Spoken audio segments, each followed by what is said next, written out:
beautiful, I'm Prila and I will share with you today how was my experience changing jobs here in Canada.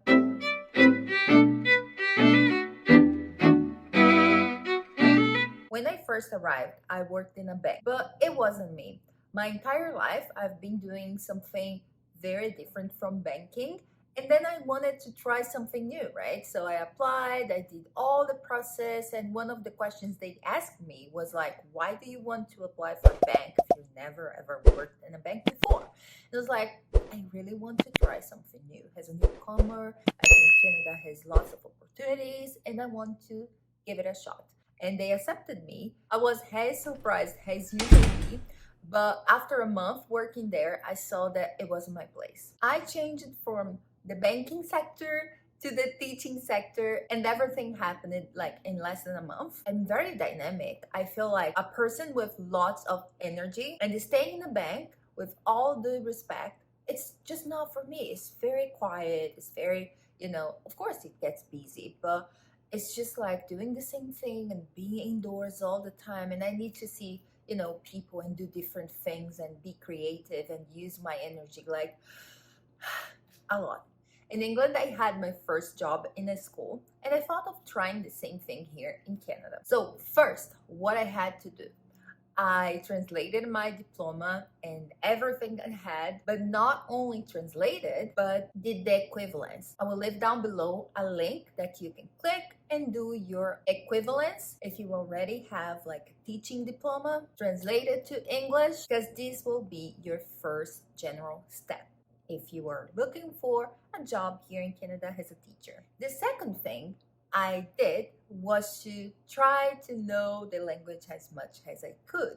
Living in Germany like a couple of years ago, I could not work at all because I didn't know German, but I knew English. And then living in England and living now here in Canada, I can work using the language. So if you're going to Portugal, for example, and you are from Brazil, they speak both language, Portuguese, even though it's so different. But it's Portuguese, right? So if you're coming here, the main thing is that you have to know the language, English or French. And the third thing I did was apply. Every province has a different specification. Here in Ontario, if you are a teacher and if you work in a private school, you have to have your credentials and they have to be equivalent with Canada if you studied abroad, but usually they accept your graduation. For me, both my graduation and my master's degree, they were approved by this organ that verifies your credentials and I could find a job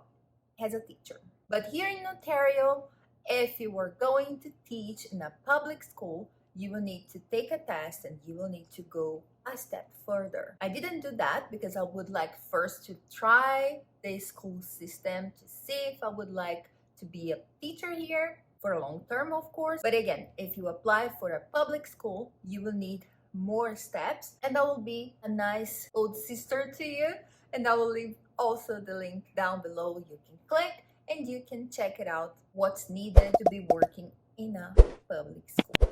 For me, it was easy saying goodbye to the bank. I gave them my notice and I had my teaching job waiting for me. There are some job offers, especially when it's in a high demand area. And once you have the documents to work, it's easier. I find it harder when you need a work visa, for example, because some companies, they don't want to pay for your visa, so they kind of complicate things. But if you have, for example, the work visa as I had, it's easier because you can just go and try to find the job that you want. And what I can say about both jobs here is that it's so different from Brazil.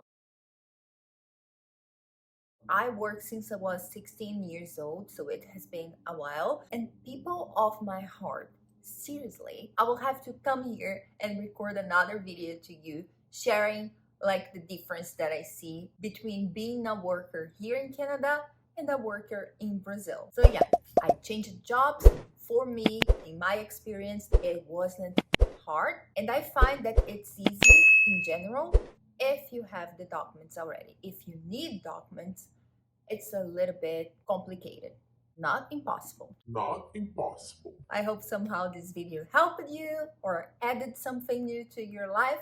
See you in our next video because I really want to share this difference between working here and working in Brazil. Which place do you think it will be the best place to work?